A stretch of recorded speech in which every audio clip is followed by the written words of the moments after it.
So today we'll be looking at coaching within the corporate environment. And something else about me in the next slide. I'm an accidental trainer, I share that. I'm a strategy balance scorecard certified. I'm a master instructional designer. I also have some knowledge around e-learning instruction, and then a 5-star instruction design certified from 5-star performance. The instruction design and the e-learning instruction design with ATD. And this is a path I took for one reason only, to make my learning programs better. So out of an event that happened in 2019, I designed e-learning. I didn't like it. So I thought, how can I make this better? So again, this is for the benefit of those who attended last week's session and for everyone in the session, just to know, how is this session actually designed? So what I want the participants to be able to do at the end of this session is to be able to coach and teach others how to coach in the organization.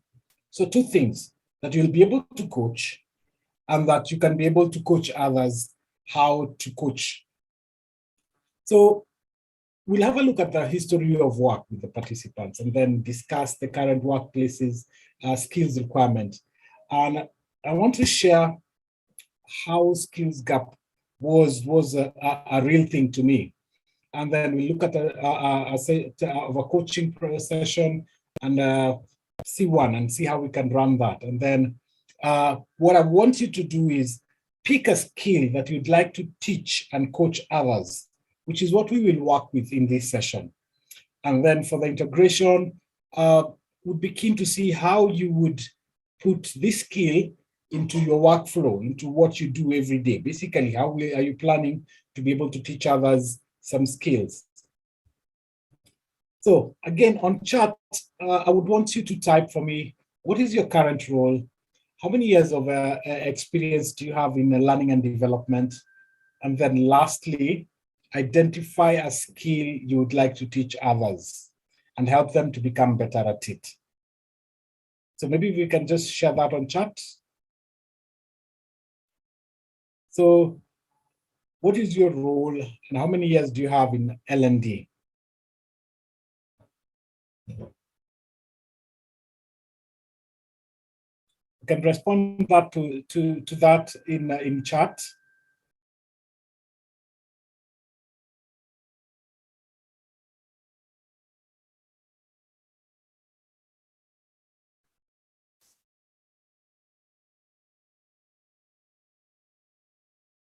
Okay, no response yet.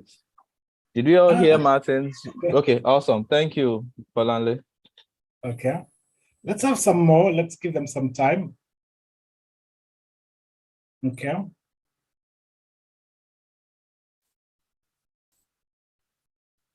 Let's have 2 more. Then you could also identify a skill which you'd like to coach or teach others, right?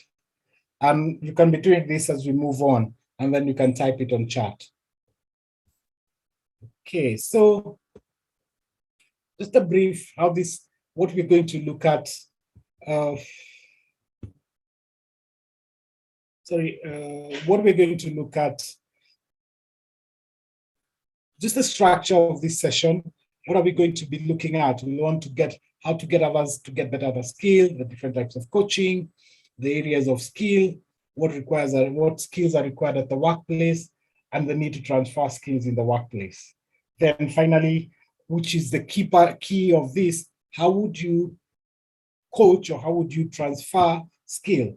Now, let me ask, maybe before we look into this, what we are seeing on screen, let me ask, what would we understand by coaching? What is coaching?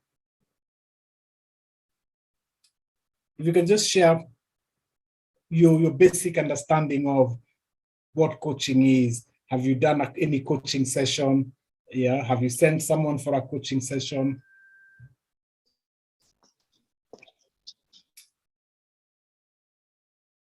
So, 1 or 2 responses.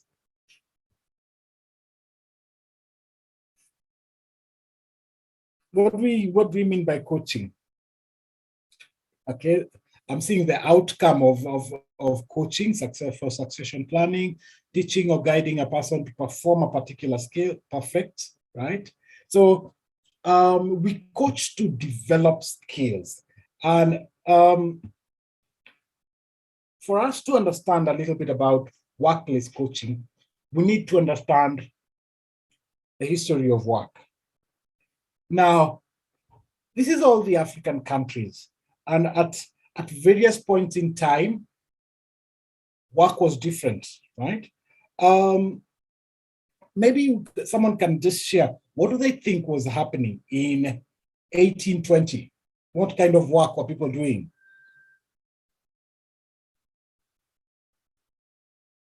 Right? What do you think people were doing in 1820 in Nigeria? They were doing barter trade, so there were people who were traders. So what were they trading? Farm produce, jewelry, right? So work is fairly a new concept. It's not fairly new, but the kind of work. So we were still working in 1820, but what has changed is what we were doing. So in 1820 in Europe and in the America, it was quite different from what they were doing, maybe what we call office work today. And now I want this session to be more of discussion than me presenting, and we can actually discuss this on chat. What does work really mean? What is work? What is a job? Maybe anyone can just throw in their thoughts around any of those three questions. Or Martins, would you want them to unmute their mic so that they can speak? Yeah, they can unmute, yes. Okay, awesome. So if you like to speak, you can just unmute or raise up your hand, unmute your mic and speak, against typing, because I think people are reluctant to type. So if you want to speak, so you can choose whichever modalities to speak or to type. So yes, Martin, you can go ahead. Yeah, so anyone to respond to this, what does work actually mean? What is work? What is a job? And again, we are learning from each other. There are no right answers. We're not looking for textbook answers. Hello, my name is Bayo. For me, work is a physical activity that someone does in exchange for. It's a physical activity. While job involves some element of specialization. So if I say my job is,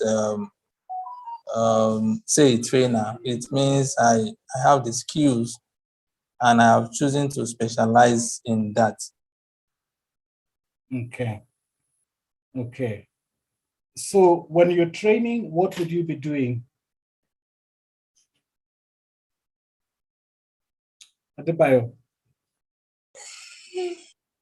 I will be impacting skills majorly. I will be, to say, trying to improve capability. To improve capability if I'm training. You'd be working, basically. Yes, working. Yes, you would be working. So we're seeing that an area of specialization and a skill requirement. Anyone else? Okay. Another volunteer for this. Okay. Okay. Can you hear me? Martin? Yes, I can hear you, Sarah. All right. So for me, I'd say work is something, it's more like an activity. Like Bayo said, it's something physical you have to do. Well, your job is more of what you specialize in. So, but however, while doing your job, you have to work to make you have to work while on the job. So the work is more like the little bits that the little bits of activities you do to to move up or move on a job, on a particular job. So that's the way I see it. Okay. So sometimes work is what we get paid to do, right? And a job is a group of tasks that we perform, right? Like, so the first one said involve some kind of specialized skill. And so we have some skill sets that enable us to do some tasks within that job. And we have very many jobs. We have job families. Now, let me just ask, what do I require to do well on my job? On your current job, what is it that you require to do well or to be told you're doing well?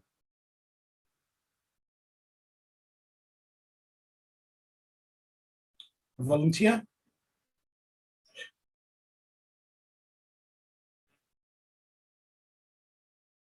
You can unmute your mic and maybe just share with us your role and what you require to do well on that job or on that role.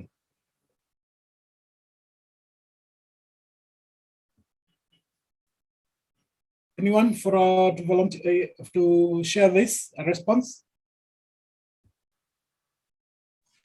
Okay, so relevant work tools, guidance, fluid communication from all the departments that I work with that enable my own job.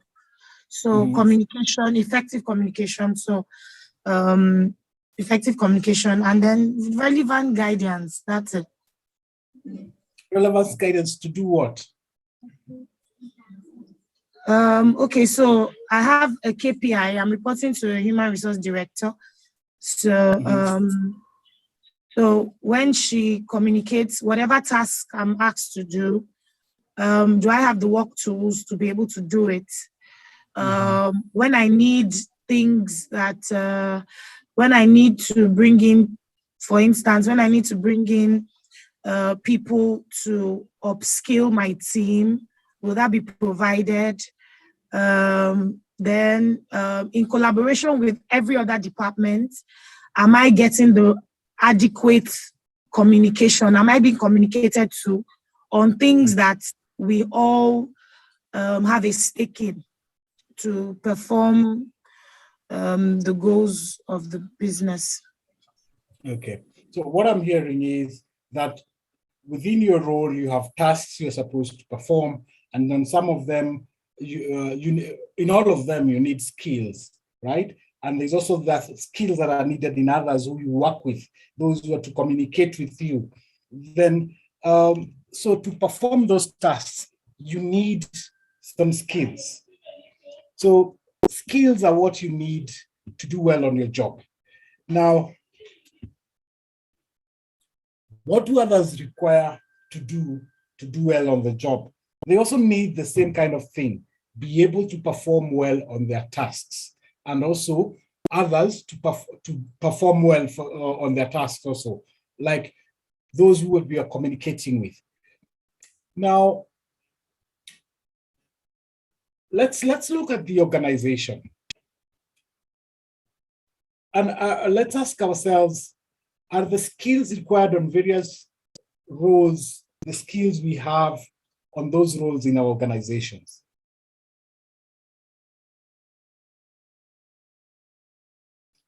Each role or each job within an organization has different skills requirements. And this is highly outlined in the job descriptions. We are HR, we create those documents. So there are those skills we require, and then we hire, but do we always have a match that the skills the job requires is what actually we have? And also when the job changes, do we still have those skills? And this question, yes, Minosola, I saw you have something to say. No, not necessarily. Just like you said, jobs evolve. Sometimes, sometimes you require added skills or added knowledge. That's why we keep relearning, unlearning, and all that. So for you to perform, for a person to perform optimally on a role, you don't necessarily have 100% of technical, behavioral, functional skills all of the time. So as we go along, we begin to acquire those skills. So that's what I feel. Perfect. I can't add anything else on that. So people change in roles, role requirements change, and so we have a skills gap. So, and the only way we can close this skills gap is through learning, because if you wanted to have someone replace you, for if you're going on leave, you'd need to teach them what you do, the tasks and the tasks you perform. And now, one of the ways we acquire learning is through training. Training is one. We can send people for a training, but training only provides 10% of what they need to know to be able to perform well on the job. So to have a total learning solution, there's a model that covers, there's a model which we call the 70, the 10, 20, 70. So you'll do your training, which offers 10%, but then you need to have the other 20 and the 30. And some of these things are put on by, we use, coaching is one of them. So coaching can be formal or informal. And there are two types of coaching, just to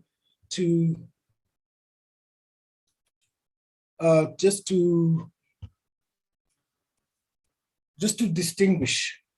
We have executive coaching, where sometimes we send our managers, or we say we have a coach, and for this, they're more like guides. They ask us questions to help us perform some specific tasks. So in executive coaching, you're not actually taught the skill that you require to succeed. It is where you have a guide who is helping you think through. And because in coaching, they say that in executive coaching, they say that the answer lies with the coachee and not with the coach. But then let's look at skills coaching and at the workplace. And here we are looking at how do we actually transfer a skill and transfer the skill from one person to another. And so we need to ask ourselves, what is a skill, right? So let me give my example as for myself.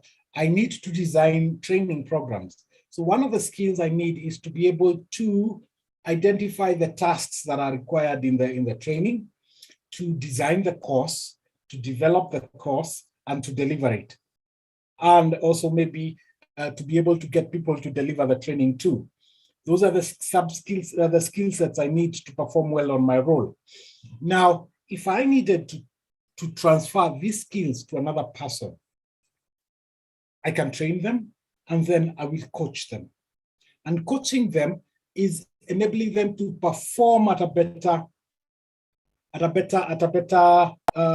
degree by improving their competencies. And I want us to look at, can we list some of the skills we have in our workplaces? And as we look at it, let's look at it from the lens of the service industry, the manufacturing, government, and its entities. And again, you're welcome to open your mic and maybe share a number of skills that we have in workplaces.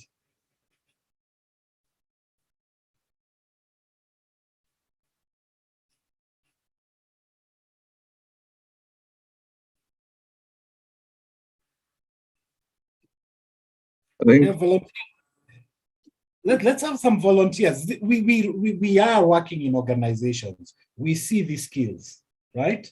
Which skills do you have? If you're in the service industry, you can mention some skills that are there in the organization that you're in, if you're in manufacturing or if you're in government. Okay, so let me go first. I think one of the skills that I know, or that I struggled with initially, was report writing skills.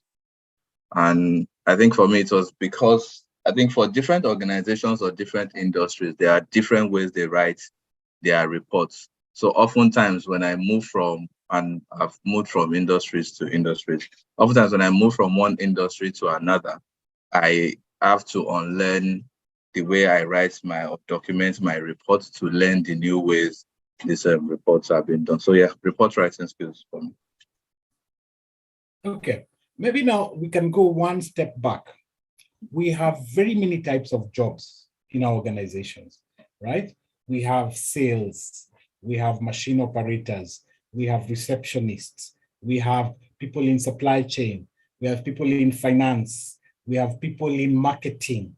All those, they're skills that are common, and then they are what we'd call technical skills.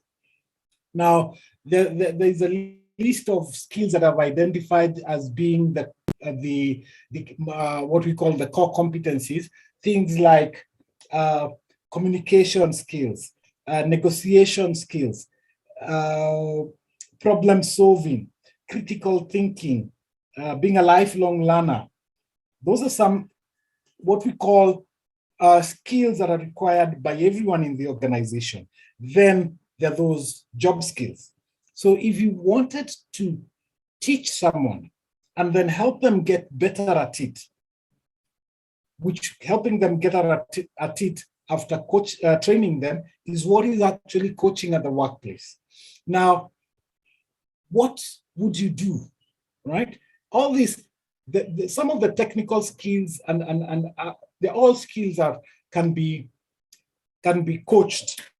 And it is the difference is the level at which we want some person to perform. Now, one thing is we are all teachers and we are all learners. We have in organizations subject matter experts.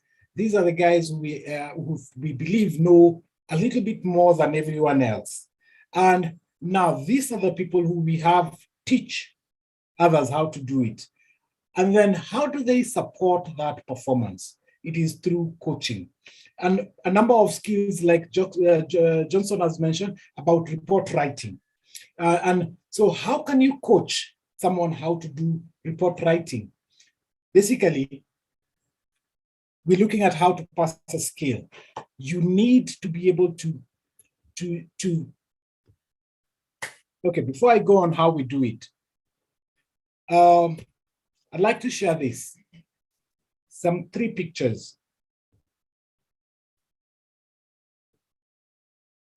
Now, just maybe based on this, what degree of skill would you rate the drawer or the artist on a scale of 1 to 10? We can share that on chat. On a scale of 1 to 10, how skillful would you say the person who drew these pictures is? We can share on chat.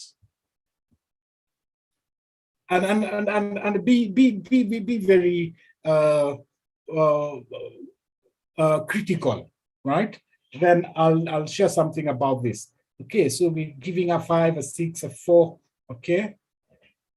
Let me share the other 2 so that you can review. This last painting, this is done in watercolors, right? This is done with I think with just, I think this is also a watercolor, right? This is done with a gel pen. Now, so we've given this one, we have a range of 4 to 6. Now, just out of experience, how do you think this person has come to learn how to draw?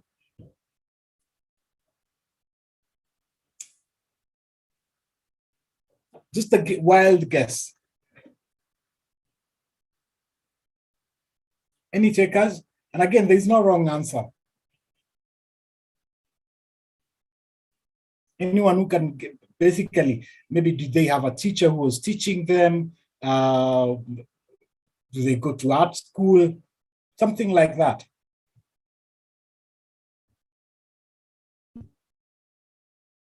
Okay, Inbona, I'm seeing Inbona. Okay, so I'm seeing the responses on chat. Let me just, watching others draw and practice inborn abilities, practicing intuition. They have the basic skill. That's why they develop over time. They could be their person's style of drawing, intuition, and learning. Genes, okay. So these drawings are by my 10-year-old daughter. She has an interest in drawing, and she learns off YouTube. So she's not gone to any art school drawing, but she loves drawing. So what she does, she will learn through YouTube and she will practice. And she's developing over time. Now, for this case, we can say, and the brother plays Minecraft, and the one they want to build something, they will search for a video on it that teaches them how to do it. And they will watch over and over until they can be able to do it perfectly. Now, this is an example of YouTube being a coach on the skill of drawing or the skill of playing Minecraft. Now, and again, drawing is a skill and it is transferable to the work. How you learn a skill can be transferred to the workplace. Now, problem with the workplace is we do not have staff that shows us how to do things. Because if you're trying to coach someone, what you actually need to do is to, we can just get okay. A simple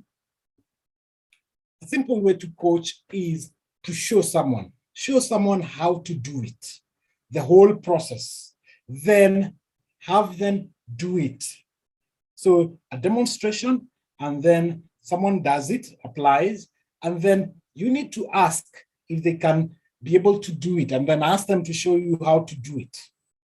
So, and that's how we learned as kids. And it's the same way we should be learning at the workplace. A task, show someone how to do a task, ask them to do it, have them do it, then ask them how they did it, so that you can identify if there is a gap. Now, the continued learning and the continued support is what coaching is all about, right? It's all about asking the person, how do you think it could be done? No, show them how to do it first. Have them do it. Then ask them if they can be able to tell you how they did it, right? Without complicating coaching. Do we need any certification to do this? No. Now, yes, for executive coaching, there are bodies that govern that, but at workplace coaching, which is a little bit about teaching someone how to do a task better, well, we just need to be able to want to share knowledge and transfer what we know to others. Now, practice is also very key. Those drawings we've just seen are after many hours of practice. These are the final. There's work that got spoiled. There's frustration that they're not learning, that they're not able to do it. But again, they go back and see where they missed a step and then practice some more. Now, the Association of Talent Development has a capability model or a competency framework. And they give a description of what coaching is. And also they go further to identify the knowledge and skill areas that are required for someone to perform coaching well, right? I'll not let, I'm sure you're able to read of this.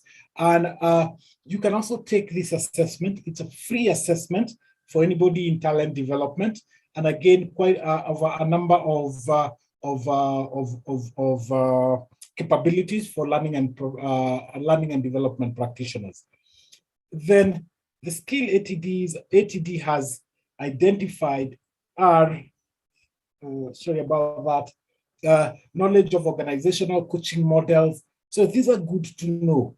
Then knowing how you can, you need to have the skill of helping individuals and teams identify, develop realistic action plan, and also how they can seek developmental opportunities. You need also, again, it depends on the level of coaching that you're doing.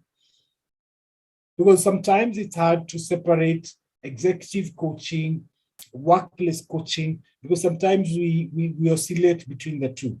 Normally, I don't do coaching, but like this week, I found myself doing coaching. Client wanted to take some trainings, but in the middle of it, I realized it was actually more of a coaching session than a training session.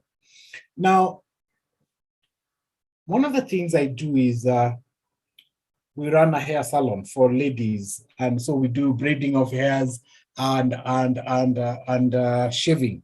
Now, skills gap was something I did not have a concept of until, yes, I had the theoretical concept. I know what the skills gaps exist, but then now the salon, there's so many possible permutations of how a woman can do her hair.